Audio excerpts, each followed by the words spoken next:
Hey, everybody. Welcome to the show. This is the Otherppl podcast, a weekly program featuring in-depth conversations with today's leading writers. It's a books and culture show. I'm Brad Listi, and I'm in Los Angeles. How is it going out there? Thanks for being here. Don't forget to hit the subscribe button wherever you listen, and you can follow me on Blue Sky and Instagram. My guest today is Jennifer Eli Bowen. She has a new book out called The Book of Kin, on absence, love, and being there. It's available from Milkweed Press. This is kind of like an essay collection / memoir hybrid. It is about family. It is about the absence of her father. It is about motherhood. It is about the dissolution of her marriage. It's about the American carceral system and the work that Jennifer has done for many years teaching in prisons up in Minnesota. It is also on a macro level, I think, about modern America and the state of things. And it's about care and compassion and what a better society might look like. And it's about what has happened to this country. The things that happen to people who are caught up in the more unsavory parts of the system, the political system, the capitalist system. Just, it's about life and how it can be really hard on people. So that's another way of saying that it speaks to a lot of contemporary concerns that felt recognizable to me and meaningful to me. And I had a great conversation with Jen. You're going to love hearing from her. That is coming up. Otherwise, I did not get a Starbucks today. I said no to it. I didn't have time. That was part of it. But I didn't get one because I've been told on social media that I'm not supposed to, and for good reason. I want to say the CEO of Starbucks makes 6,000 times the salary of his median worker. And of course, Starbucks has been really shitty about trying to obstruct its employees from unionizing and demanding better wages and better benefits and just like a better situation for them. So there's this movement to just say no to Starbucks. But here's the thing. I love Starbucks. I like that matcha latte. I like it. It brings me comfort. It brings me joy. It's this small thing that I like to do. And yet now I feel like I'm participating in an evil scheme every time I do it. It's kind of like when you buy shit from Amazon. And yet I need paper towels. I don't want to leave the house. I guess I can get them from somewhere else, but at Walmart, it's just so easy to push the button and then it shows up. And the thing about Starbucks is that you kind of know what you're going to get from one to the next. There's a predictability to it. And it's also only $5. Like I know I'm supposed to go to like the fair trade, organic, trendy, bougie coffee shop where to get like a latte, it's like $9 every single time you get one. I mean, Starbucks is $5, and it already feels like, what am I doing? You get one of these things every day, you're spending $1,500 a year on tea? That's crazy. What a good business. It's addictive. People like it. It's a small act of comfort. And I don't want to hear the Susie Orman bullshit about how I should be investing this money in an index fund instead. Come on. Life is hard. People need small comforts. Don't criminalize me because I want a latte. Okay?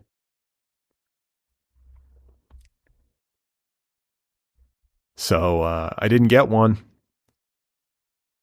The thing is that it just feels like it's hard to extract yourself from all of these capitalist like arrangements. Even if you have good intentions, you turn away from Starbucks, you're probably, doing the same sort of thing in other realms of your life, maybe without even realizing it. It just feels like we're caught. We're caught in a net. We're caught in a trap. So I don't know what I'm going to do. I don't know. I support unionization. And how can you live with yourself if you're making 6,000 times the amount of money that your average worker is getting paid?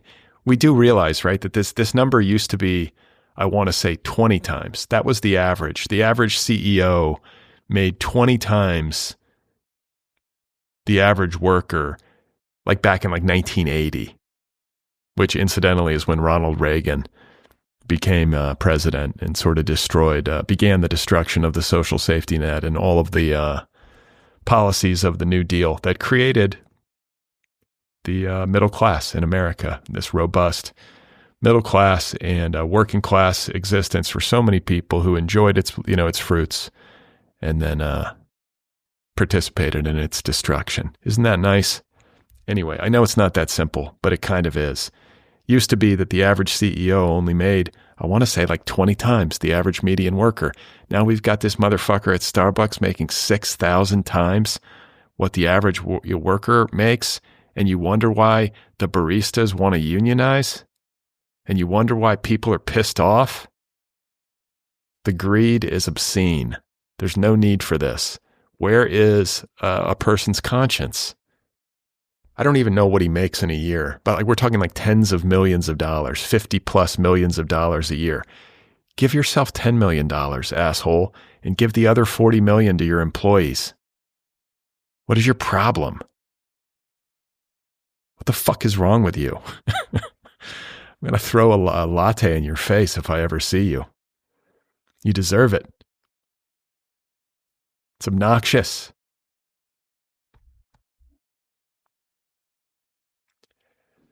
So it's raining here. Let me just talk about the weather because I live in California, in Southern California, and it's raining. The atmospheric river is upon us. I don't think it's precipitating at the moment. You would probably hear it if it were, but that's nice. It's going to be here for a full week, 7 days of consecutive precipitation in November.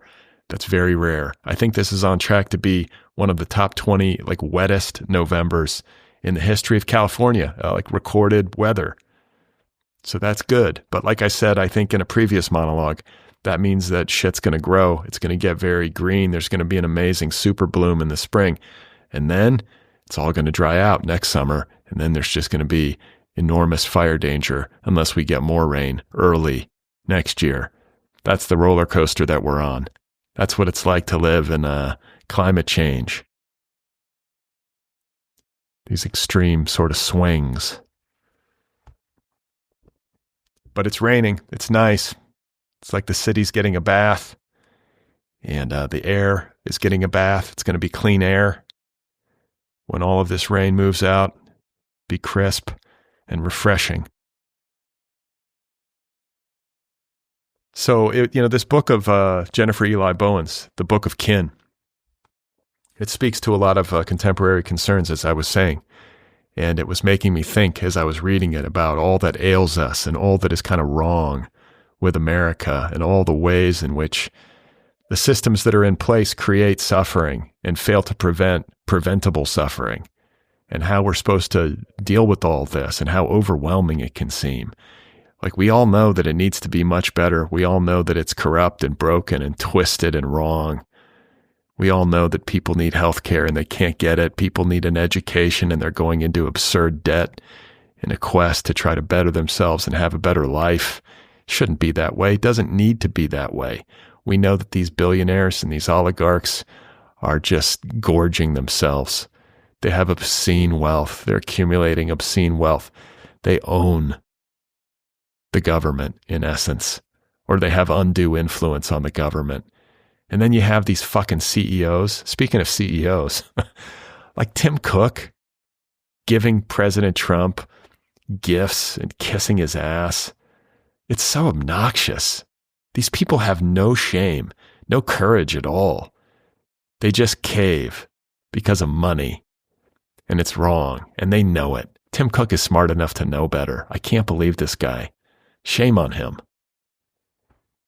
He's got to have trouble sleeping at night. He knows. But anyway, there are these, systems in place. The things, it's all out of whack. It's out of balance. There are lots of different things that are out of whack. There are lots of different systems, big systems, complicated systems that are out of whack. And it's like, well, how do we fix this? It feels like it's been broken for a long time and kind of like getting more and more and more broken and bigger and bigger. The mess is getting bigger is what I'm trying to say. And so it's like, how do we clean this up? I don't know what to do. I'm sort of paralyzed. I don't know what to do. I'm frozen. And so reading Jen's book, it was like, well, maybe, I think the thing to do is just to start small. It's like, if you want to fix the macro, go micro. Worry about your household. Worry about your interior life. Worry about your mental health. Worry about your street, the people on your block.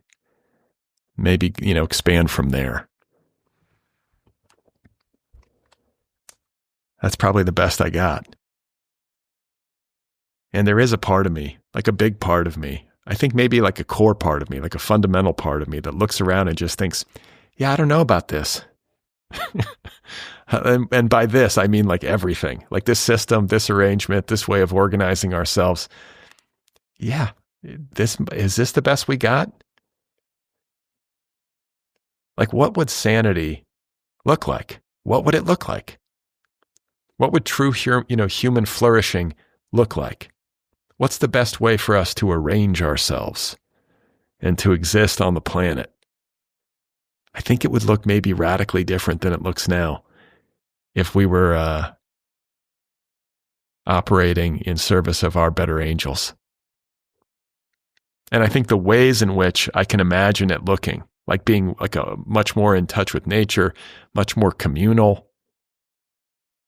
much less materialistic, a lot more sharing,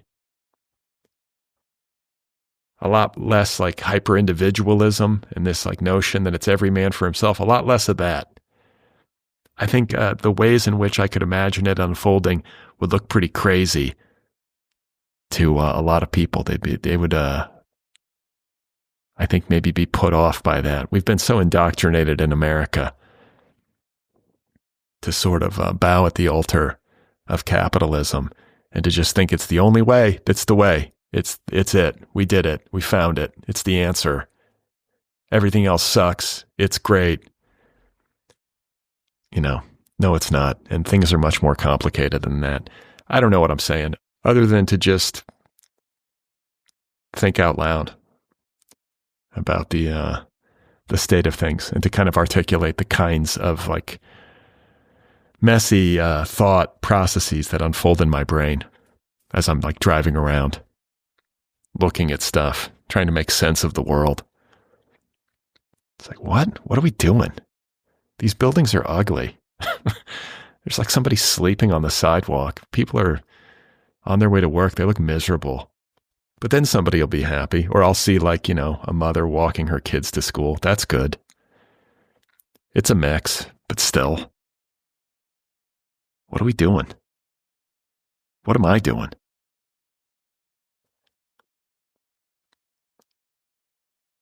So if you want to sign up for my weekly email newsletter, you can do that over at bradlisti.substack.com. I have a newsletter. I have a podcast and I have a newsletter, and I'm ready to take on the world. Everybody's got a podcast and a newsletter. My newsletter is at bradlisti.substack.com, and it's a great way to keep up with this show. I will let you know about new episodes. I also share on a weekly basis a list of links to things that I have been reading and finding interesting. So check it out over at bradlisti.substack.com. And check out Deep Dive, my company. Deep Dive is a learning platform. We create in-depth courses. The flagship course is called How to Write a Novel. And then there's a course called How to Write Autobiographical Fiction.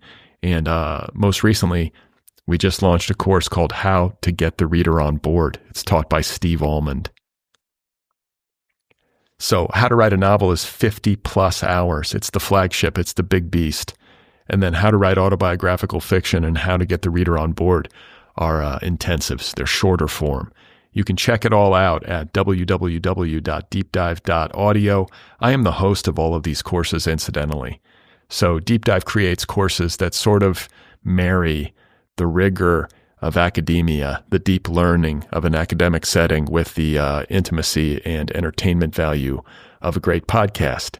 So they unfold as a series of dialogues. I am the host. Steve Almond teaches Hannah Pittard teaches autobiographical fiction. That course also features Michael Wheaton, founder of Autofocus Books. And then How to Write a Novel features almost 4 dozen acclaimed contemporary authors who teach you how to write a novel. It's an invaluable resource. Check it all out at www.deepdive.audio. You get lifetime access to these courses. You can listen online or via the Deep Dive app, and there's a 14-day money-back guarantee. So www.deepdive.audio. All right, so my guest, once again, is Jennifer Eli Bowen. Her new book is called The Book of Kin, available from Milkweed Press. Jen is the founding artist director of the Minnesota Prison Writing Workshop. She teaches creative writing in prisons across the state of Minnesota. You're going to hear us talk about that. And occasionally she teaches at local colleges up there in Minnesota. Her work has received a Pushcart Prize, the Arts and Letters Prize, the Tim McGinnis Award, and it has appeared in a variety of places, including The Sun, the Iowa Review, the Kenyon Review, and many other publications. She lives up in St. Paul, Minnesota, and we had a great conversation. I'm very happy to welcome her to the program for the first time. I think you're going to like this talk. It's good. We got into it. So here I am with Jennifer Eli Bowen. And the new book, once again, is called The Book of Kin. But yeah, the book took, depending on where you start counting, anywhere from 14 to 17 years to come to completion, which isn't to say that I was working on that very book for 14 to 17 years. I just knew that I was writing individual pieces for 14 to 17 years, whatever mattered to me. And at some point, I really would have loved for it to become a book. And it wasn't super clear to me until I had to put the pieces together and start telling people what I thought I had done. And even then, now that I've taken it on tour and talked about it, I see it even differently after interacting with other humans and their responses to it. And so it's a mystery to me. I think we're both telling each other what we did, the book and I. Yeah. And I'm curious, what are some of the new ways that you see it after going on tour? Well, this is going to be embarrassing to admit because the book is titled The Book of Kin, and people are understandably quick to ask, what is kin? And I was like, I know that you're holding a book in your hands with my name on it and the word kin, but I don't really know how to answer that for you. However, that's not entirely true. So I'm developing, I think, a different and a deeper idea of community through this process. And people who have, so this is my debut collection, but people who have put books out in the world before this have maybe already known this and will be listening and say, yeah, that's maybe the beauty, the one treasure of having a book is the sort of cohesive, this just community that comes out. That has been different for me, seeing that deepen. And because I toured through, it's just crazy how it happened, Brad. The book took me through a tour of my old lives. Literally, the bookstores that my publisher sent me to were in or near places I had lived, that I had had children, that I had gotten a divorce. I mean, just all of the kind of big moments of my life. I was stopping in those towns to read my book, which was very personal. But then also folks from those past lives were showing up. Here we are, all of us 20 years later with our new wrinkles and our, grown kids. And it was so emotional. But also I thought, we're doing this. We're going the distance in life. We're doing life decades together. That felt new to me somewhat because I've moved so much. So let's talk about some of your lives. How do you delineate? Well, growing up, I never lasted more than 2 years at one school just because of, family instability, really. Maybe instability isn't even the wrong angle. Family aspirations, right? My mom and stepdad were just trying to find a good fit financially, culturally. So I didn't have a stable community. And then after I got married, it was similar for different reasons. And so when I moved to Minneapolis in 2011, I had never lived anywhere more than 5 years, had never belonged to a very specific community for more than 2. And so now here we are in 2025, and I'm here around the same people, and I just keep staying. And it's just a deeper level of engaging with humans. And it surprises me what happens when you stick around. Minneapolis is great. It's a really good place. But also, when you are used to moving around a lot, you're used to getting, familiar with people. You've got that kind of honeymoon period in friendships and communities. And then you leave, and all you have to do is miss everyone with this kind of idealistic haze. And you don't have to be irritated for very long. As soon as you start getting irritated by a community, by its fixations, by individuals, or, just the natural human conflicts that we have, I was out of there. And so now I'm here, and it's, same people, same problems. And the only answer is to endure or to solve them. You know what I mean? It feels like anyone listening to this is going to go, yeah, that's actually just, or as my kids would say, hot take, Mom. It's not revolutionary to everyone, but it is to me because I've never lived it before. So yeah. You just kind of push through. You're like, okay, there's the honeymoon period. Yep. Then you start to get annoyed and kind of tired. Like, okay, here we go. Mm-hmm. This again. Yep. But then eventually, I think maybe you come to sort of love a place, warts and all. Absolutely. I get that. I don't know. I moved not as much as you, but I did move as a kid. I had this kind of bifurcated childhood between Midwestern states. And then I left home to go to college. And then I left where I went to college to come here. Mm-hmm. And I've been here since I was in my mid-20s. And I've raised my kids here so far. They're still in the house. Okay. And something that I'm really striving towards is to just stay here. I think I just want a place. Yeah. Like I didn't, even though, we lived for 8 years in Milwaukee, my first 8 years, and then there was 2 years in the Bay Area in San Francisco, but I was really little. And then there was another 8 years in Indiana. Mm-hmm. There was this kind of temporariness, that feeling, and that maybe like my roots weren't as deep as they would have otherwise been. Like the kids I knew who had grown up in that same place their whole lives or had been there, for longer than I, definitely maybe had a leg up or something, or like a firmer place in the social situation. But that said, I think that there's some virtues to moving around. I think it makes you more adaptable. There's something socially, like I think what I do now, just talking to people, might be easier for me because I had to move around, and maybe it taught me some kind of resilience. So it's not all bad, but I do like this idea of my kids having like a place that they're from and that they know people and they know that place and it's home. Mm-hmm. I think it's an American affliction, really, this like lack of roots. Our roots are so shallow, and, we've got the great highway system to just bolt, which we do. And I'm with you. I'm all for it. Like, it's fun to start over. But I did have a writing mentor once tell me that he thinks all writers are outsiders. And I thought that explains so much. If we believe that's true, you don't ever belong if you never stay. You're always, the new kid. Well, let's trace it. Where were you born? I was born in Sioux City, Iowa. So I'm going to give you a list of what I like to call armpit towns. My dad was a meat packer, and so he followed the meatpacking industry. So I was in Sioux City, Iowa, and then we moved to Amarillo, Texas, Kenyon, Texas. Then there was family tumult all around. I moved all around the panhandle of Texas during my formative years. Bless my heart, Laz Buddy, Muleshoe, towns people would not have heard of, Plains. Really there's a town called Bless My Heart? No, I was blessing my heart because I lived in a town called Laz Buddy, as the Southerners would do. I was like, if there's a town called Bless My Heart in Texas, that's the most Southern shit ever. There might be. It wouldn't surprise me. I just always feel self-conscious when I have to say I've lived in a town called Laz Buddy. And I think the population is under 1,000. But anyway, all over the panhandle of Texas and then back to Iowa. I'm speeding this up because it's boring. Michigan, Minnesota, Michigan again, and now Minneapolis. So, okay. Yeah. So Iowa was back in there again. Yeah.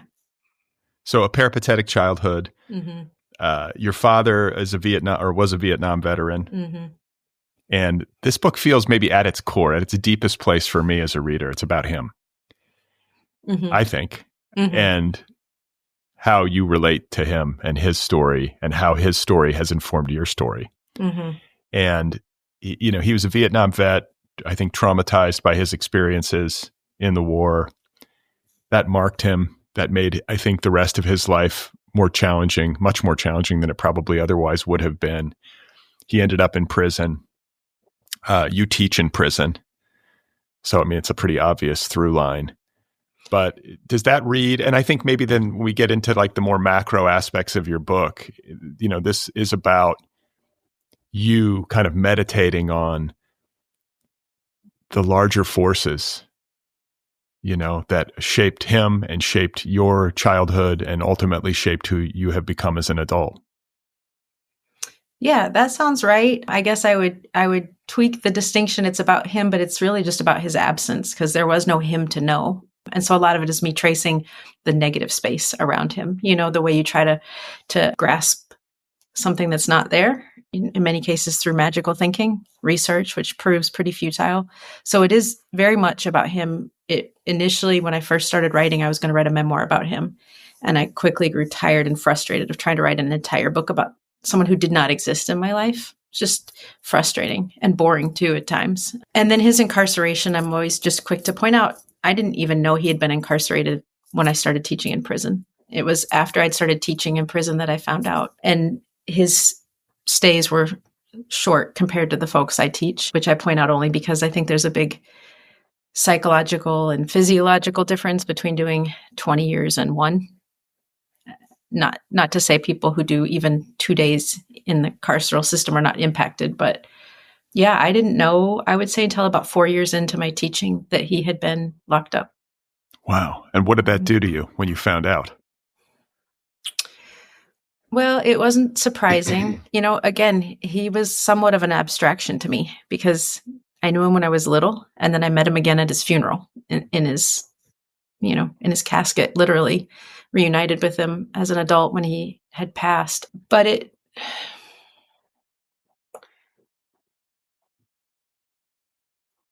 yeah, I think I'm still learning how that impacts me. I've always felt I've always felt closer to the folks that I work with, of course, than I ever did my dad because I did not know him. They divorced. My parents divorced when I was 5, and then he was gone. And so it's so interesting. The students that I teach, I'm in my 14th year, and so are so many of them, 14th, 16th, 18th, 20th. You know what I mean? Which is to say, a lot of the people I've been working with for a full 14 years. And they've also been sharing their stories with me. I know them so much better than I know my dad. And so when I feel this sort of curiosity about the damage the carceral system does or outrage about it, it really is more, he's a part of it. My dad is, of course, because he's my dad. But it's really more about the people I know now actively and well, because I know them so much better than I knew my actual dad. Yeah. Some of them. Yeah. Yeah, it's like that absence. It's a large absence. There's that scene, I think, where you're at Angola prison at that rodeo, mm-hmm. and you're writing about those kids who are there to watch mm-hmm. their father mm-hmm. in the rodeo. And you make the point, like based on your own lived experience, that you're guessing that, like, not only are they there to watch him, they're hoping that he will look back at them mm-hmm. and be interested in them. And it's just like such a crusher. Yeah. That's hard for kids. It is. Yeah, I spent most of my life, it's embarrassing to admit, but I've already been on book tour, so I've been telling all the people this already, and I guess I decided to put it in writing, and I decided to make a book out of it, so there's no point in trying to guard myself from this. The magical thinking you do, it sounds so silly when I admit it aloud. Like when I look at you and say this, or when I face a group of people at a bookstore, I spent my entire life, even as an adult, without realizing how silly it was, thinking he was watching me, like literally keeping tabs on me. And then, even to the point where when I had kids, Brad, it was always more pivotal moments, right? Something big happened to me. I had a kid. And I think some part of me just wanted him to be proud of me. And so I would definitely imagine him watching me grocery shop or watching me change a diaper. And I have found in research that's pretty typical when someone passes away, that we have a way of imagining that they might be watching over us, as we say. But my dad was alive at the time, and I was without any logic whatsoever, fairly certain, not in a conscious way, but like as a part of my lived experience. He was there with me always. I was seeing myself through his eyes, which, God, I'm sure some psychiatrists have some language for that. But yeah, I very much believed him to be keeping tabs on me and in a really benevolent way. I thought he was really, I thought all the things I needed to think, right? That he was proud of me, that he thought I was doing well, that he approved of my life and that he missed me. I don't think any of that was actually true, but it's this gift I gave myself until he passed away. And then one day it occurred, well, there were other things that are in the book too, where I realized that was absolutely not true. None of it? Like there's not even any bit of it? I mean, the thing, I'm listening to you and I'm like, I get it. I mean, there's some magical thinking to it, but it's also like a really deep bond. And your dad was a troubled guy, right? He had anguish and psychological stuff happening that maybe prevented him from being there for you.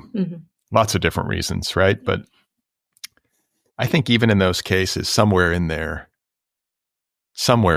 I like to believe there is that level of care and concern and maybe some deep regret that he wasn't more connected to his children. Yeah. Yeah, I mean, maybe so, maybe part of it. I think that's ultimately kind of where I land in the book. There were instances of proof that he had been close enough he could have reached out to make contact and didn't. But I also think, being a parent myself, there's no way. I just don't see how you could entirely disconnect from the humans you brought into the world and not be following them, at least in your mind, psychologically, keeping tabs. So yeah, I mean, I was going to say, like, being close enough to connect, but not connecting doesn't necessarily indicate, to me anyway, like a lack of care, because there could be shame, there could be fear, especially if there's been a long absence. Like, are they going to know me? Are they going to be pissed? Am I going to screw this up even worse? There's lots of different ways that could manifest. But yeah, I mean, I can't even begin to fathom bringing like kids into the world and then just ghosting or not being around and not knowing them. That's really, that's tough. I bet you it was tough on him in some way. Yeah. I mean, I mentioned in one of the essays, after he died, we met some friends of his who were just folks he had met through a restaurant that he ate out at. And they knew my sister's children's names, so they knew he had grandchildren, which is to say he must have been keeping tabs, and he knew, roughly who our kids were in the world. And they had said he had a girlfriend and he was hoping to have a family again someday. So yeah, I think he had a lot of pain, and he also suffered from addiction, which just nearly everyone in my family does to some extent. And I don't think that probably helped him, be productive or brave in connecting with us. Yeah, I love that part of the book where you talk to this family. Was it a Thai restaurant? And it was like an hour from his house, and he would go there every Friday night and have a steak or something, or some kind of... It was pepper steak, yeah. Yeah, and I was like, oh, because like that speaks to a kind of loneliness. For sure. But also to a kind of self-care, like the end of a hard week. I mean, being a meat packer, not an easy life. That's tough work. And just kind of rewarding yourself, but also going alone, maybe, or maybe with his girlfriend. I don't know. But it's just, I don't know, that kind of moved me. And these are the people, like, they showed up at the funeral. Is that right? Is that, yeah. Yeah. I mean, there weren't many people at the funeral, which was its own special brand of heartbreak. I didn't want to show up and see him not supported by community. I didn't want to show up and see that he had a really insular life, or a lonely life.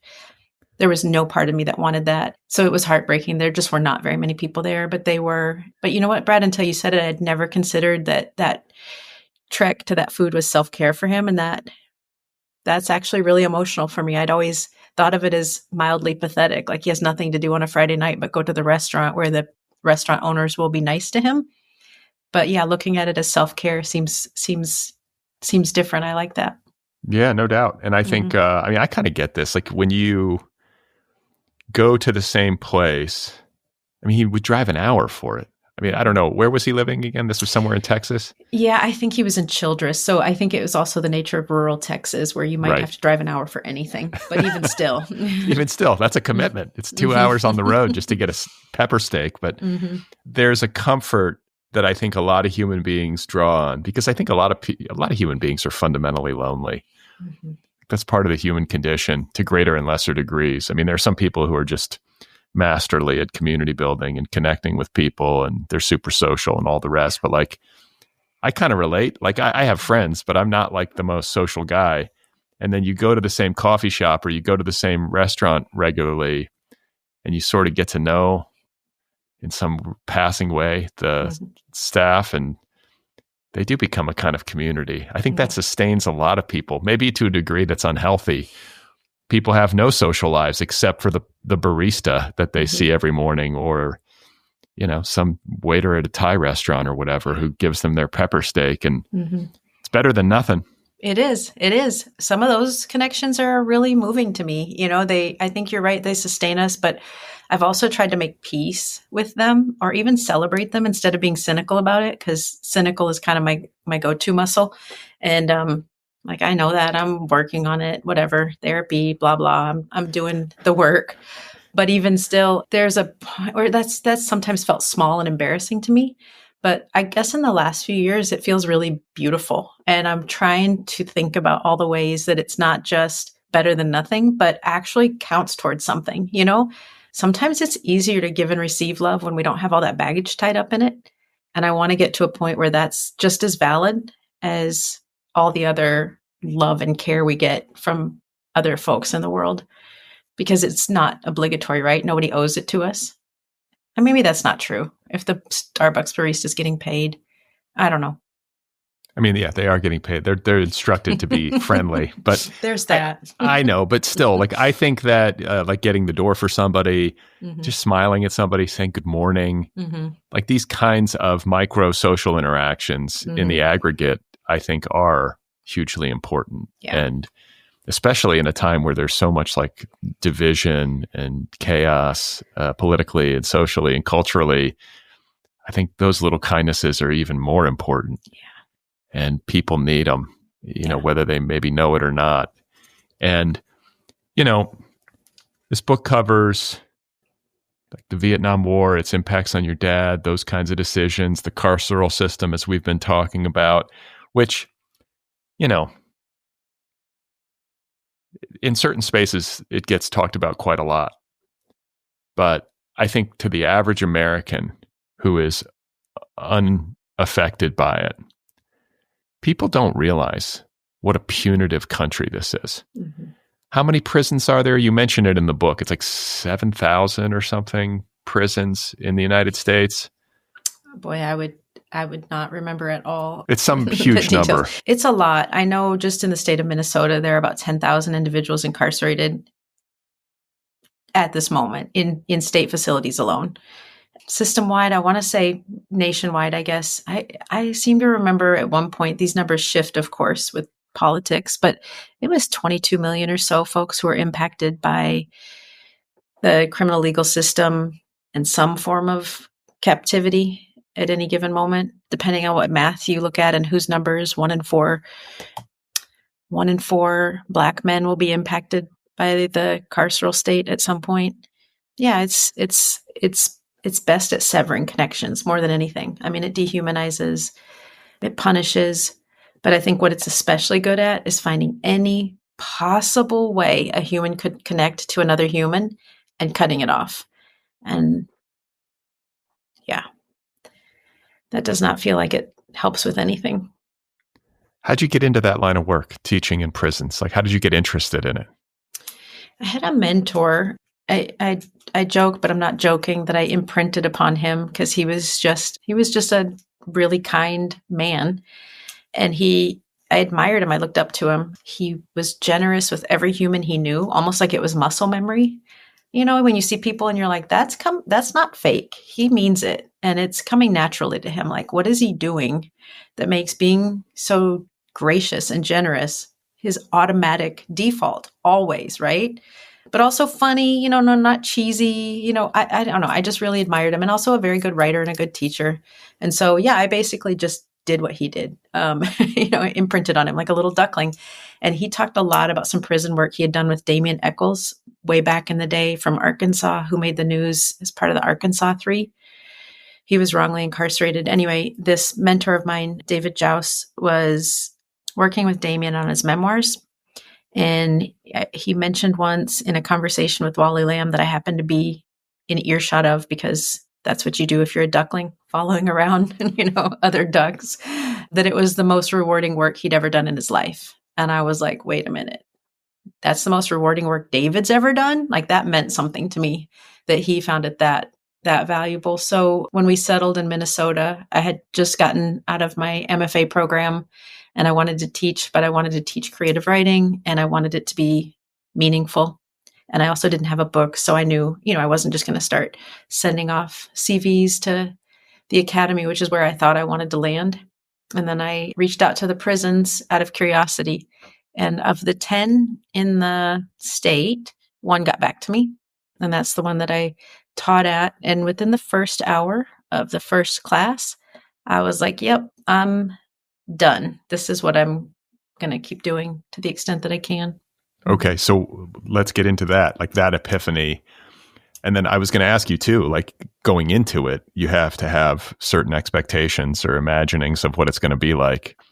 And I'm curious if there was a difference between those imaginings and then what it was actually like. And then, of course, like I want to hear you talk about this epiphany, this moment of clarity where you're like, this is my place. Yeah. I mean, I didn't have a lot of time for my imagination to run wild because I pitched the class and then, in a not significant amount of time later, it was just time to go. And then the facility that allowed me to come in was medium, level 3, I believe. So medium, which is to say not maximum, not super max. And any image you would have of walking into like Shawshank or something like that is just not relevant. You walk through a campus of essentially what looked like outbuildings.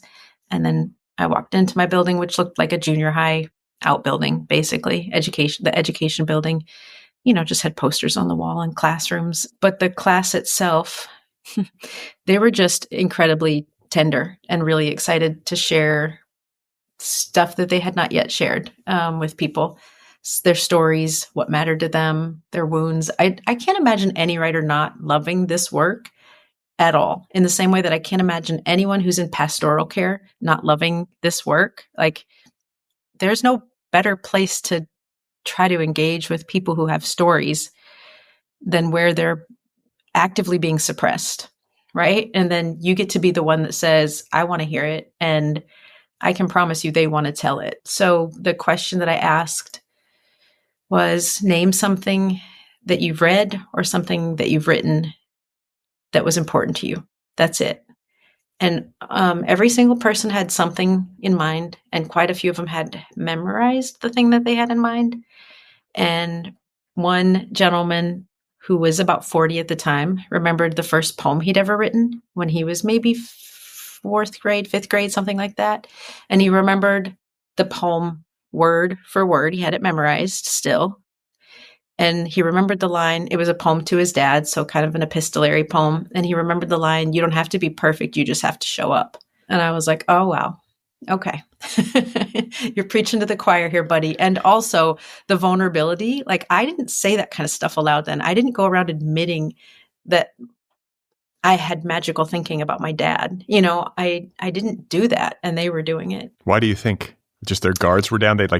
Maybe they had nothing left to lose, that kind of feeling, and they were just wide open? That's a great question.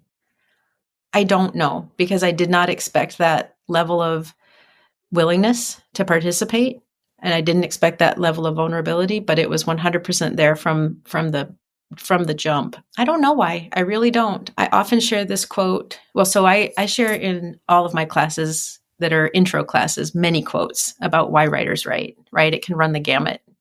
And, there are 1,000 reasons on any given day that any one of us would say we write, and sometimes they contradict each other. And so I bring all of those in cut up and I pass them out. And then I allow us to go around and have each person kind of read their quote aloud. And sometimes people like their quote when it resonates. Sometimes they don't. Sometimes they're embarrassed by it if it feels, not relevant to them or not relevant in a way they want to be perceived. But the one quote that universally almost always gets kind of gasps and recognition is, "There is no greater agony than bearing an untold story inside of you." Who said that? I know that quote. I think it's Maya Angelou. Yeah. Yeah. And that's the one people always want to trade for it. And it cracks me up. It's like trading cards. You know what I mean? Like, let me have that one. And I always say, I can just bring more next week. Like, I'll just bring, everybody can have that quote, but that's the one that resonates most often with most students. And I think it's just it's a surveilled environment. They're literally suppressed and surveilled. Every phone call is monitored. Every, message sent out to family over their JPay system is monitored. They're never not watched or listened to, which from the book, plagues me in other ways too, personally. So I relate to that as well. And something about being given a space, I guess, invited. It's a human need for sure, but I think it's especially acute in the panopticon where there are eyes everywhere, to finally be invited to just say whatever the fuck you want to say and what you need to say. And it's almost always, Brad, about family, and quite often from childhood. Very, very seldom is it about the system. Interesting. Yeah. And I was thinking too, you go to prison, you're going to have an interior experience probably at a level of depth that you have not previously had. I can imagine people who get caught up in drugs or some kind of crime or mental health crisis or all of the above. Do you know what I'm saying? Like, whatever it is that leads a person to become incarcerated, a lot of times you're kind of running from something, or whatever's happening internally is not pleasant. So you just rather avoid it. And then you get arrested, you get jailed, and then it's just you kind of alone with your thoughts a lot of the time, I would imagine. And maybe that's not the case. Maybe it's like hypersocial because you're in close quarters with people. But like, I don't know. I just feel like maybe the combination of that with the availability of your creative writing course would maybe bring people out, or like give it a place to sort of ventilate, give them a place to kind of ventilate all that's sort of churning inside of them and that they are in confrontation with at close range, maybe for the first time ever. Yeah, for sure. I mean, it's hard for me to say. I know I have heard them say that it's noisy, so fucking noisy all the time. I hear that complaint a lot, that there's never any quiet. And so sometimes people really crave the library because it's actual silence. So I know the noise, but I mean, you're talking about a different kind of quiet and internal interiority. I don't know how much of that they're able to access. Yeah, I can, do you ever have notes for your show? I can recommend a few incarcerated writers' books that talk about their internal experience, because I'm trying not to speak too much to it because I don't live it. But yeah, Chris Cabrera, Parameters of Our Cage, is an epistolary book, and also Zeke Caligiuri's This Is Where I Am is a memoir that deals more directly with their experience of incarceration. And I don't remember off the top of my head if they address that specifically, whether it feels like there's more silence, more time to reflect. So I can imagine people listening, thinking to themselves like, wow, like Jen, like of her own volition goes out seeking a job teaching in a prison. I think you said it was a medium security prison. I don't know what that means in terms of the kinds of crimes that these people have committed or have been convicted of committing. But I can imagine somebody listening going, that's a little bit scary. Like, did she ever feel unsafe? Has she ever been in danger? How does the classroom work? Are there guards? Is she just in this room with these guys, mostly guys, I would imagine, who might be unstable or potentially dangerous and all this kind of stuff? Like, can you just talk a little bit about that? Yeah, I teach men and women, and I also work with about 25 other instructors who also do this teaching now. So we are 25 strong now. So there are a lot of us that do it. And no, I don't ever feel unsafe, to be really honest. I feel safer teaching in prison than I would in a high school or a junior high or even an elementary school, I'm sorry to say, sadly. Yeah. I feel very safe. And when my oldest son took a job one year as a para in an elementary school, I felt a considerable amount of like consistent panic in the way that I think a lot of people who are engaging with public schools right now do. a lot of our students know us well, and we have a good relationship with our student body. And I genuinely believe if something went wacky in the classroom, most of the folks who have known us for a really long time would intervene. It looks a lot more like a classroom than probably what people are used to seeing on TV, with the exception that in our classes, people are not required to sign up, right? They can just decide to do that or not. So we only work with writers who want to work with us and who want to write, which is like, how often does that happen, right? And there's a lot of joy in the classroom too. So it's a pretty, sometimes there are tears, if the work is hard, but it's a different space than I think probably film and television would depict, at least in our state, in the state facilities in Minnesota.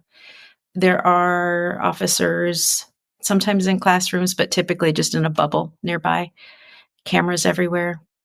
The system itself feels more menacing sometimes to me than the folks that are inside it.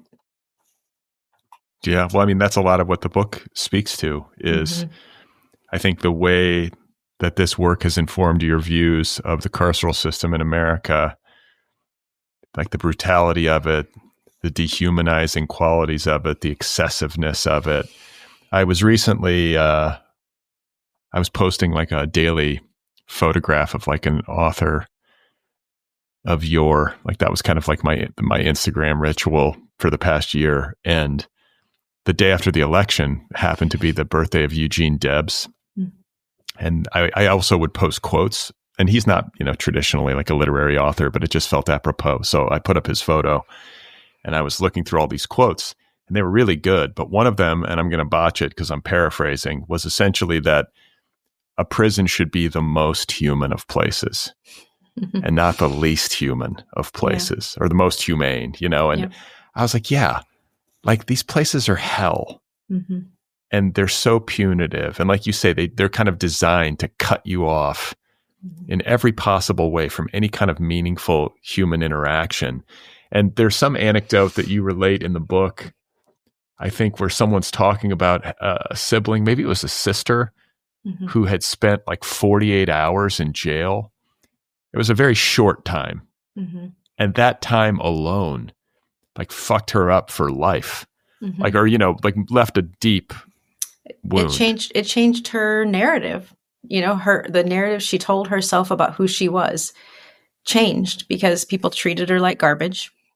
She was thrown into this, cell, gone through all the humiliations, the handcuffing, the fingerprinting, all the things that we do as a country for even sometimes very minor infractions. And then she saw herself through that lens, which I only know because I felt really insecure about even mentioning the fact that my dad had an experience with, in his case, jail, not prison. It felt embarrassing to mention. And I almost pulled the one essay that mentions it. I almost pulled it twice because I've worked with people who have put in 10 years, 20, 30, some who will never come home.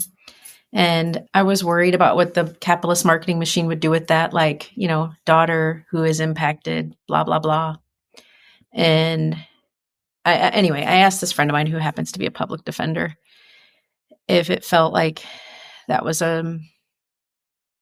if it was best to pull the essay, just to protect from it getting blown out of proportion in a way that was disingenuous. And she believes pretty strongly that the system, even in tiny doses, does incredible damage, and shared some experiences of friends and family that she had, that she knew who had just minor brushes with handcuffs and cages and that kind of stuff.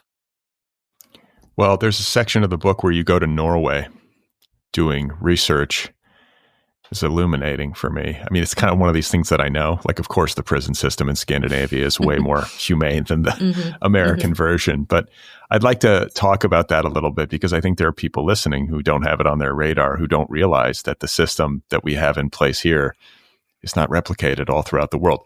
I mean, obviously, there are probably prison systems that are much worse than the one we have, which is saying something. But there are different ways to approach this, and you went to Norway to sort of explore their way. And can you just talk a little bit about what you saw? You bet.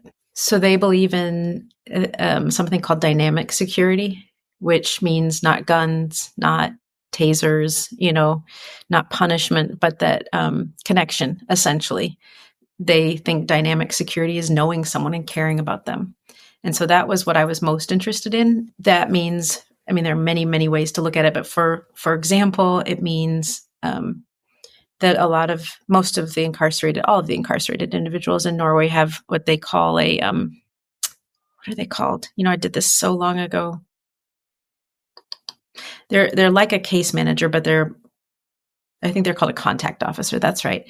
And so their job is to know them personally, right? Not just to make sure that they're in their cell at night. Their cell, which by the way is more often than not in certain facilities, an actual room that doesn't have a camera in it, with a bed and blankets, that actually keep you warm at night. The contact officer's job is to know who your mom is, know who you've left behind. And by the way, those people you left behind, you get to go home and visit throughout the year, typically. Even as you're incarcerated, you get to leave and go home. Correct. Yep.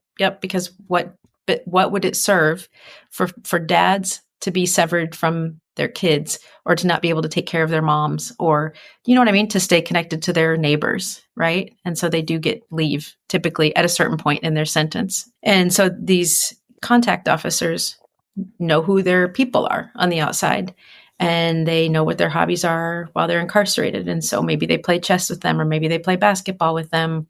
Maybe they cook with them, and they most certainly eat with them. So they share a meal in certain facilities at Helden, which is the maximum security prison there. They share a meal with them. And that's what they call dynamic security. And that is, each other. You're friendly with each other. You're less likely to recidivate, of course, but also you're probably not going to hurt anyone either. And both of those things, research bears out. Oh, that's interesting. Because, that's like a question that flowers in my mind, is that if you were dealing with somebody who's like a really troubled, like a psychopath, somebody who's committed multiple murders or something, and it's like, you're their contact person and you get to hang out and have meals with them. There's part of me that's like, okay, I would be on my guard. What if somebody's super manipulative, like Ted Bundy or something? These are the kinds of thoughts that I have. And yet I'm imagining that the reality on the ground might be different than my sort of, my thoughts on it, like informed by sensational media stories, and maybe the worst of the worst cases. Mm-hmm. Yeah, I would say most likely that we're all dealing with people who are somewhere on the psychopathy or sociopathy scale out in the free world. We just don't realize it, or maybe we even kind of do know it, but they just aren't, there are definitely people who are off inside and outside of prison, and we know it, and we keep our distance, or we learn how to interact with them. But I would bet it would feel to you, or at least it does to me, I guess I should say, it feels a lot like the inside world or the outside world, right? In terms of being with community, just minus the carceral trappings. It's just people. Basically, yes. It's just people.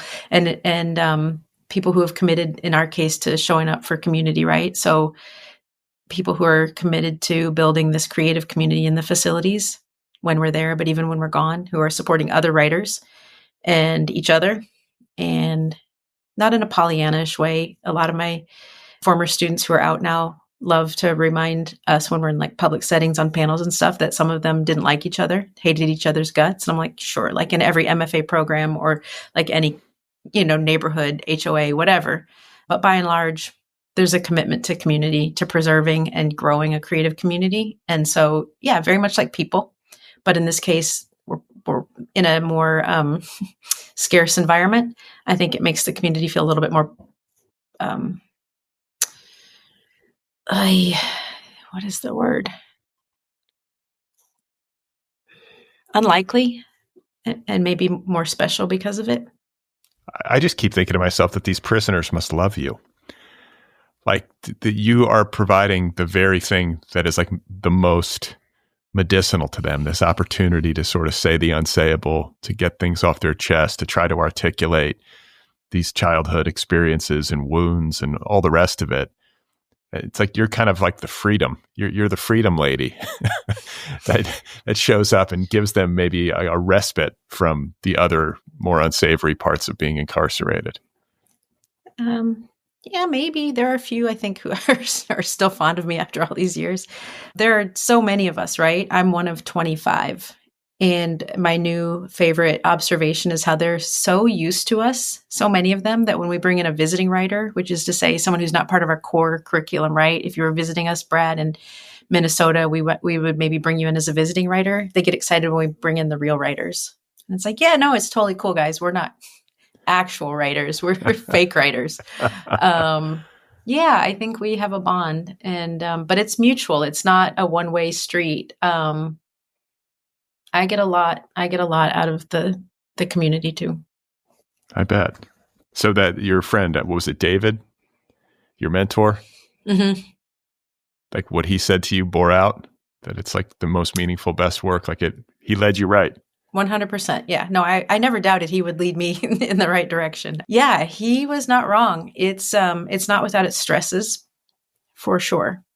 Like the question of, how sustainable it is over a lifetime is a whole other question. And his interface was different than mine, but no doubt about it. When I think about like a second career, something else down the road, I always think I would just have to accept. I will do something maybe someday that's not this, and just know going into it, it's not going to be as rewarding. I can't imagine what it would be.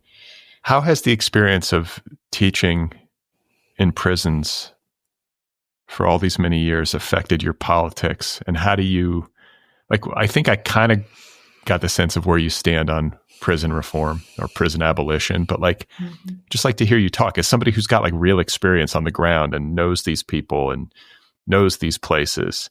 Like, what do you wish for things to be? Like, how do you wish things would change? Yeah. I mean, I wish we would care about people when they were 5 and shit was happening to them, right? Not when they were 30 and something went wrong. I wish all the people who were outraged and angry at the 30-year-old who was maybe chemically altered at the time of harm gave a shit about that 5-year-old when something terrible was happening to them.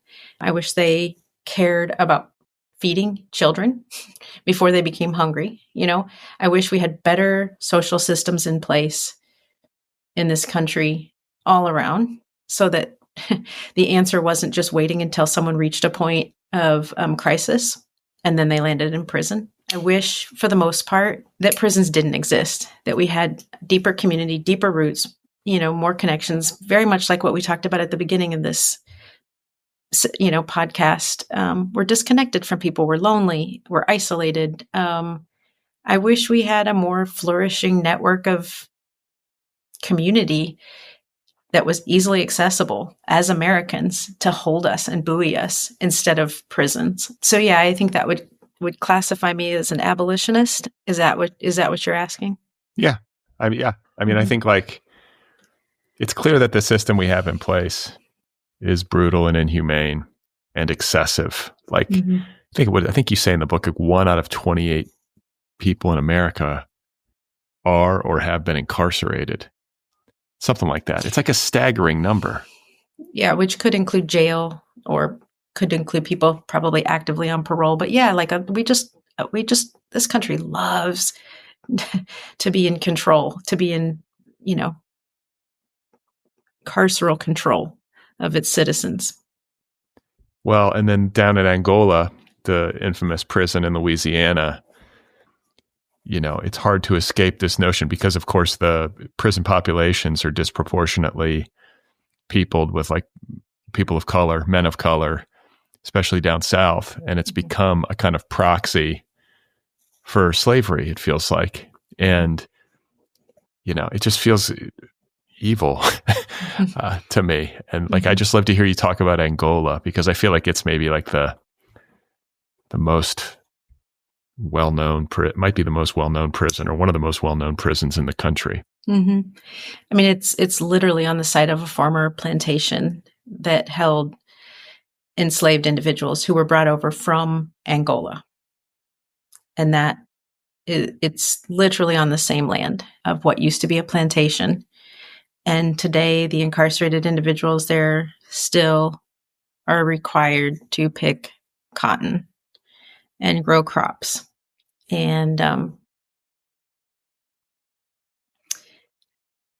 the time that I wrote it, there was almost no one going home. And they've loosened up their reentry a little bit. Like they're sending more folks home than they were when I wrote this. This is the downside of taking almost 2 decades to write a book. The world changes and the essays stay the same, updated to the extent that they can be. But people do not go home. They go in and they stay there. Thanks back in the day to the 3 strikes law. You could have 3 felonies and you would literally serve life without parole. And so at Angola, that means that their cemeteries kept filling and they had to find new cemeteries to bury the incarcerated who were never going home. And it's marginally better now, but not by much. And it's just part of the way we do business. So when it comes to, like, here's a question, like a devil's advocate question. I'm down with reimagining the way that we deal with criminal justice. And, people do awful things and there's got to be some consequence. I can imagine somebody listening being like, okay, somebody murders somebody brutally. We're not going to incarcerate that person. If we're going to abolish prisons, what do we do with them? Right. So, and then I guess I should have added this when we were talking about Norway, but the sort of official philosophy of the Norwegians' correction system is that if you need to remove somebody for the safety of society or for their own safety, do that. But do it in a way that removes their liberty to come and go, but doesn't remove their humanity. Put them in a safe place, feed them decent food, give them access to everything a citizen would have access to, except for their freedom. The logic behind it, I was able to interview the philosophy behind one of the prisons out there, which is on an island, is a human ecological prison. And the philosophy behind it is essentially that when people feel that they are part of a community, they see where they belong in the community, they're part of a network, the outcomes are just better, right? We do better when we feel like we're part of something than when we feel isolated from it. So that's partly overseeing their philosophy, but also this idea that were we to be the ones harmed, we wouldn't make the right choice, understandably, right? If someone hurts me, someone hurts my kids, I want them to suffer. But if our ethics and our humanity don't dictate that we can do better than that, research at least does tell us that punishment doesn't work. It doesn't correct anything. It's not a good deterrent and it harms people. So they come home in worse shape than they went in, which was already pretty bad shape. And so because when we're individuals making that decision, we understandably are going to be making it from a position of fear, anger, retribution, all of that.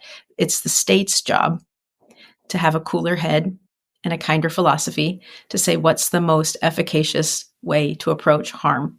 And that's where the Norwegian system comes into play. And that feels really right to me because I'm sure, as a parent, if I think someone even so much as like slighted my kid, I'm just pissed. And the horrors, the most unimaginable things, I don't know, I don't know that I would survive something like that happening to the people I love. But the system needs to be better than our most reactionary impulses, I think. Yeah, well, I mean, it's like, what's the goal? Right. What's the goal of incarceration? Is it strictly punitive? Let's just punish these people and brutalize them and make them feel pain because they created pain or they stole a car or whatever it is, they took somebody's property or robbed them at gunpoint or whatever it is. What's the goal? Is it to make them better humans and to like truly rehabilitate them in some way and wake them up to their humanity? Or is it simply to just brutally punish them? Yeah. And it seems like the latter is the case in the United States way too often. And I can imagine, I can just hear it, these like more hardcore kind of conservative voices being like, the Norwegian system, you softies, you pussies. And it's like, okay, but what's the recidivism rate in Norway? I'd be curious to know. Right. I don't know what it is now, but at the time it was something like 96% of people did not come back. So something like, 4% or 3% at some of those facilities did come back. It's very, very low. And I know also which is to say it works. Correct. Which is also why the wardens there have give zero fucks about what the Americans and the American criminal legal system has to say about their protocol. They just laugh and shrug and say, you can call, because at the time that I was out there doing reportage on it, the news was calling it a camp for criminals, like a day camp or they had all these names for it that were essentially, the version of you pussies. And I would ask the wardens about that and they just didn't care. They would laugh and shrug and say, that's fine. They can call it Disneyland if they want. It works, we're figuring it out. It's fair to point out it's a smaller country. They have a better social safety net already. So people are coming home from their admittedly, gentler system to a gentler country. But even still, yeah. Yeah. I mean, I was just talking with Chris Kraus. We kind of got into the mess of America and the politics of it all. And she said something about how she believed, like sincerely, like in her bones, believed that if we had like a national healthcare system, like, people had access to healthcare free at the point of service kind of thing, like they do in Norway and most Western, democracies, that the amount of gun violence, the amount of violent crime would decrease dramatically just based on that one shift. And I mean, obviously she's theorizing, but it does kind of feel that way, Right. the brutality of America and this kind of hyper-capitalist, way out of balance, like stratification of wealth, gun culture. Like I guess like the question is like, where do we begin if we want to try to create a saner country and an environment that has more care and compassion in it? Healthcare would be a good place to start. If people feel like they can go to the doctor and if they have mental health issues, they can get treatment without going broke. If therapy did not cost $179 an hour out of pocket, for sure, right? I think that's the start. One thing writing the book surprised me by, as I kept going and digging into it, was how much I think we carry just as individuals a punishment mindset with us, even when we think we disagree with it. Because you know how sometimes our work reveals that to us? I kept finding myself punishing people in my book, characters, but in this case, because it's nonfiction, these are people, right? So like the sheriff who oversaw my dad's incarceration, the way I wrote about him at first was the most hypocritical thing you'd ever seen. And I didn't see it for years until I realized one day, oh, I'm punishing the fuck out of this guy through my writing, which is just so hypocritical, right? And so, yes, healthcare, but also I think because it's in the air we breathe, it's in everything we watch, it's in the water. I mean, it is just such an American ethos that we can't escape it. I think we don't always realize how much we are all really punishment minded. And I think it starts on a really individual level. And so I think exercising those muscles of sort of repair with the people who are very close to us, right? Which is, by the way, where it's so hard with our spouses, or in my case, former spouse, friends, instead of severing ties, instead of leaving, repair. I think that's the answer. And then letting that become the hard work we do and the muscle memory instead of punishing, which sometimes for us is just silence, right? Or call out culture. I mean, punishment can take a lot of forms, but on an individual level, I think that has a lot to offer by, in the way of change. Yeah. It's like start with yourself. Yeah. It brings up all these, these questions have been really in my mind lately. I think they've been in my mind for a long time, but it just like, I keep thinking about it. Like, what do we owe each other? There are people at close range to us, people we know, and people who are just maybe in our community, like the mentally ill guy that you write about it towards the end of the book. Ron, is that his name? It's a pseudonym. Or I changed his name, but yeah. Yeah. I live in LA. We've got lots of Rons, around. And it's like somebody who's really in some kind of mental distress. He happens to be living, I think, in a halfway house, but there are, a lot of people in LA who have no house at all. They're just like laid out on the street in really bad states of disrepair. And you're like walking past them every night on your dog walk. And you're like, what do I do with this? I'm not doing anything. Am I a monster? Like, but then what would I do? I can't bring him home, like, I know. It's really hard. It's overwhelming. Yeah. Yeah. So anyway, I guess like I sometimes wonder if we expect too little of ourselves, or if I expect too little of myself in like friendship relationships, or if I'm putting too little work into it. And then I think, well, the demands of just surviving are so extreme. The time suck and the amount of energy that goes into that doesn't leave much room for anything else. No. And so then maybe that atrophies, not because you don't want it to be strong, but just because you're out of gas. I don't know. It's like, it's a tough nut to crack. I hear you. I don't want to blame everything on capitalism, but at the same time, I blame everything on capitalism because it's just fucking hard to survive, which I'm saying from inside a warm house that I own. You know what I mean? I don't mean to discount the privilege that I already have, but also, yeah, I'm with you. This all goes back to the idea that if our structures in this country were built more communally, if it were easier in the day-to-day, I think it would be easier to pull back on punishment, right? But I also wanted to say, to your point, it keeps shocking me as I get older, like, oh my God, I assumed when you got to a certain age, you had it figured out. Like you knew how to live, you knew how to be kind, you knew what our responsibilities were to each other, you knew what to do with the homeless guy on the street, you knew what to do. You just knew what to do because you're a grown up, right? But now here I am. And yeah, we don't always know or learn or figure it out or even get better. That surprised me. Yeah, I'm the same way. There's a lot of humility that comes with that understanding. Like, oh God, I think I'm going to be lost to the end. Like you're always in a state of trying to figure it out. But I just think too, it's a confusing time to be alive because things are so messy and chaotic, and it feels like we're at some kind of fulcrum or at some kind of, I hesitate to say the word bottom because it feels like we keep being able to plumb to further depths, but like, it's just a crisis and it feels overwhelming. And it feels like, well, how are we going to fix this? And maybe the mess is just too big to be fixed. And yet there have been big messes before, like I think back to think of Nazi Germany. That's a big fucking mess. Right. And then think of Germany today.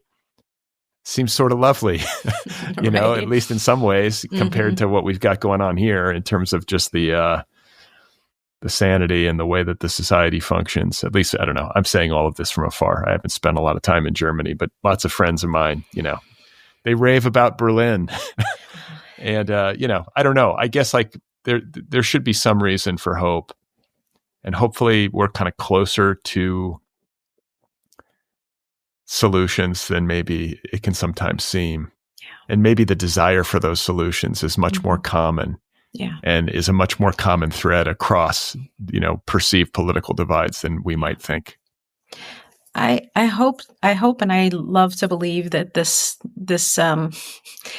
maybe the silver lining in some of this is that it's forcing us to find what brings us joy, and it's forcing us closer to the intersections of sort of love and care out of desperation, right? If nothing else. One of your recent podcasts I was listening to, I think it was with a poet. I'm blanking right now. Was it Danica Kelly? Yeah. Who was talking about love poems, and that the love poems were coming. And every time someone talks about being able to talk about love right now or write about it or do anything that's joyful in these times, it's starting to feel to me like I'm hearing more and more of that.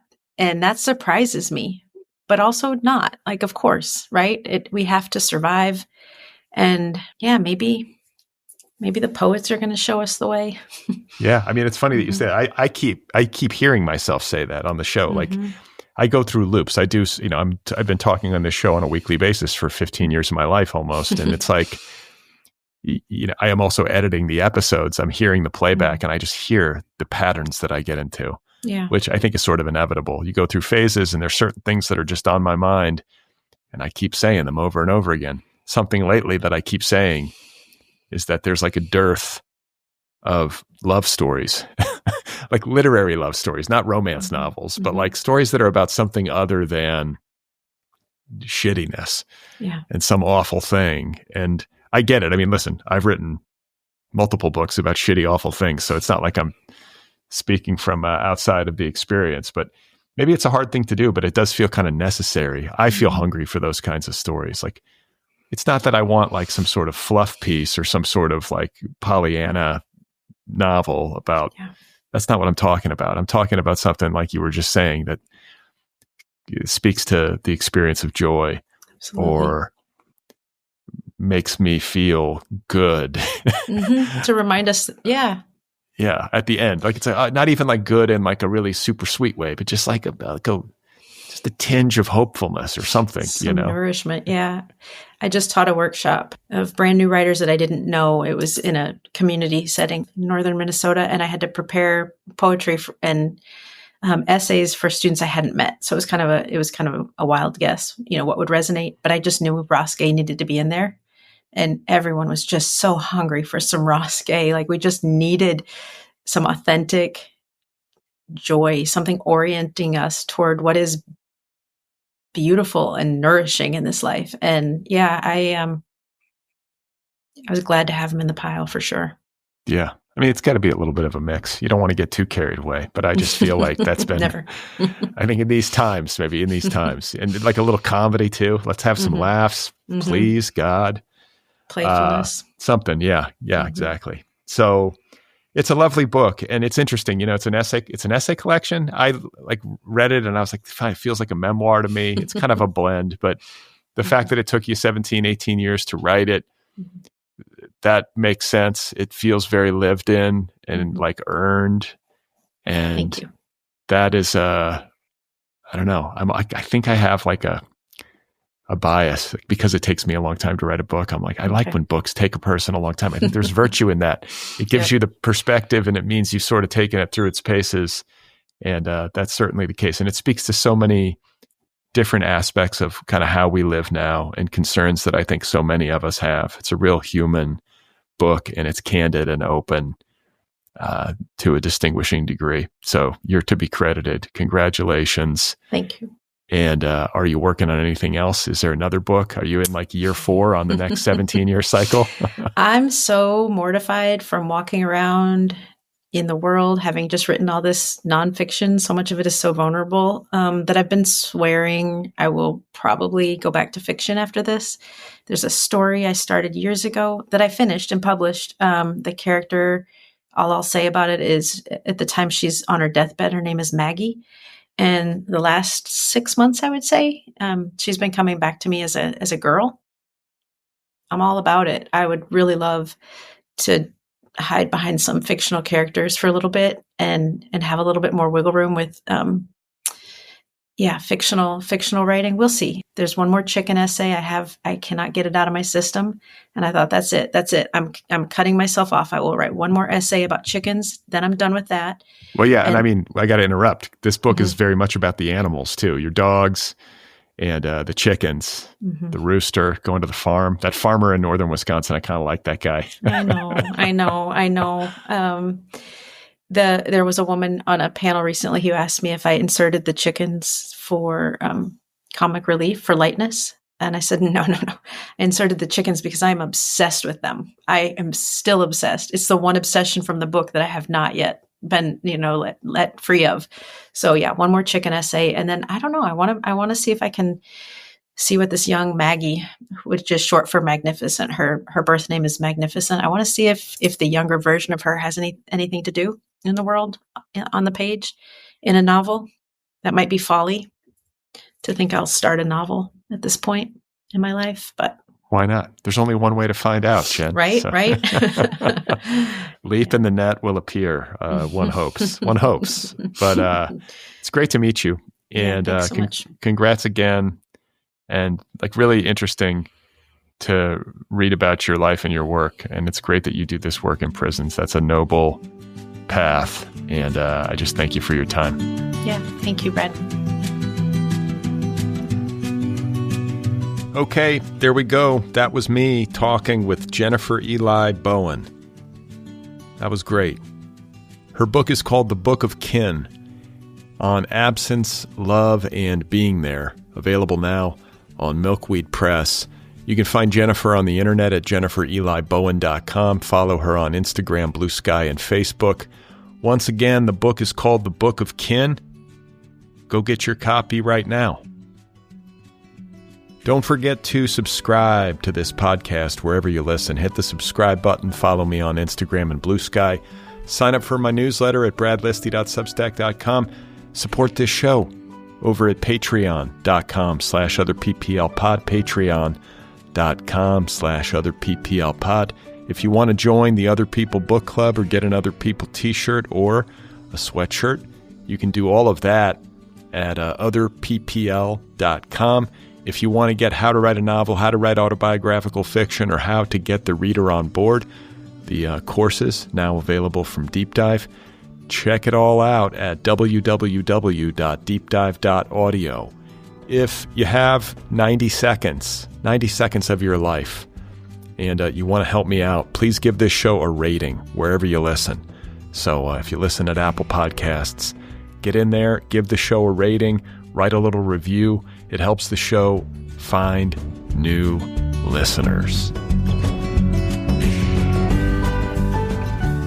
Okay, I think that does it. I'm going to go outside and look up and, I don't know, I'm going to just look up at the rain or feel the rain. I'm going to feel the rain on my skin.